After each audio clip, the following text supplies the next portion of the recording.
नमस्कार, मैं जनीशा और आप देख रहे हैं भारत रफ्तार। राष्ट्रीय स्वयंसेवक संघ के सर संघचालक मोहन भागवत ने पहलगाम आतंकी हमले पर कहा कि ये किसी पंथ या संप्रदाय की लड़ाई नहीं है। अभी जो लड़ाई चल रही है ये धर्म और अधर्म की लड़ाई है। उन्होंने मुंबई में आयोजित पंडित दीनानाथ मंगेशकर की पुण्यतिथि पर आयोजित कार्यक्रम में पहलगाम आतंकी हमले का उल्लेख करते हुए ये बात कही। उन्होंने कहा कि हमारे यहाँ धर्म पूछ कर किसी को नहीं मारा जाता है, लेकिन कट्टरपंथी ने पहलगाम में जो उत्पात किया, धर्म पूछकर मारा, हिंदू कभी ऐसा नहीं करेगा। लेकिन अपने संप्रदाय को लेकर गलत मतलब निकालने वाले कट्टरपंथी ऐसा करेंगे, इसीलिए देश ताकतवर होना चाहिए। उन्होंने कहा कि इस घटना से हम सभी दुखी हैं, सबका मन दुखी है, सब परिवारजनों के दुख में हम सब सहभागी हैं, लेकिन हमारे मन में गुस्सा है और होना भी चाहिए, क्योंकि असुरों का अंत करना है तो अष्टभुजाओं की शक्ति होनी चाहिए।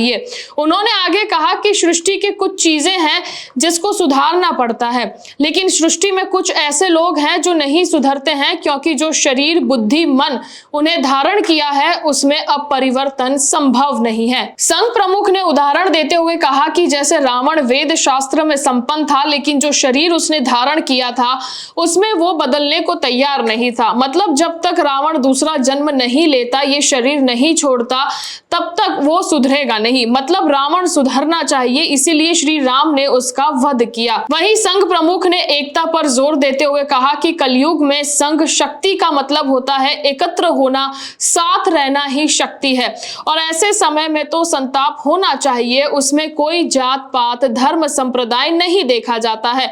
कहीं से भी, किसी भी प्रांत से ऐसी बात नहीं आई है। मूल बात यह है कि सब भूलकर हमें देश की प्रतिष्ठा के लिए खड़े होना है।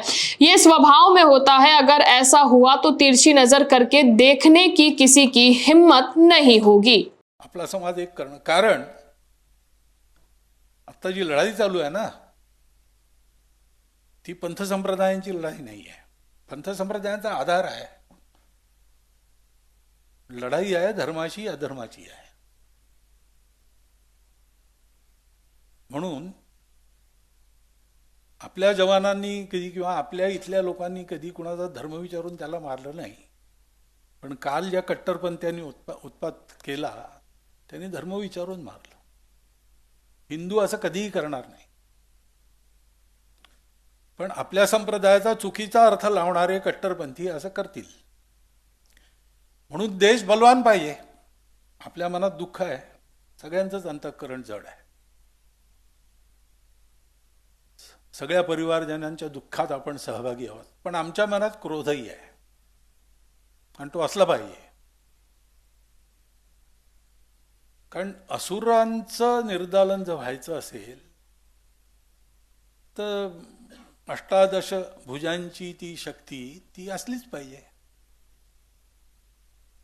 चांगलेपणा दुरुस्त करायचे जे सृष्टीचे मार्ग आहेत, त्याच्यात एक मार्ग असा समजावून देण्याचा असतो, म्हणजे अनुभव येतात निर्णय, त्यातून मनुष्य शिकतो, सुधारतो स्वतःला. काही लोक असे असतात थोडे, ते नाहीच सुधरत. कारण जे शरीर, मन, बुद्धी त्यांनी धारण केली आहे त्याच्यात आता परिवर्तन शक्य नाही. रावण शिवभक्त होता, वेदशास्त्र संपन्न होता, सगळं काही होतं. एक चांगला माणूस बनायला जे त्याच्यापाशी पाहिजे ते सगळं रावणाजवळ होतं. परंतु जे शरीर, मन, बुद्धी त्यांनी धारण केली किंवा बनली त्याची, ती बदलायला तयार नव्हती.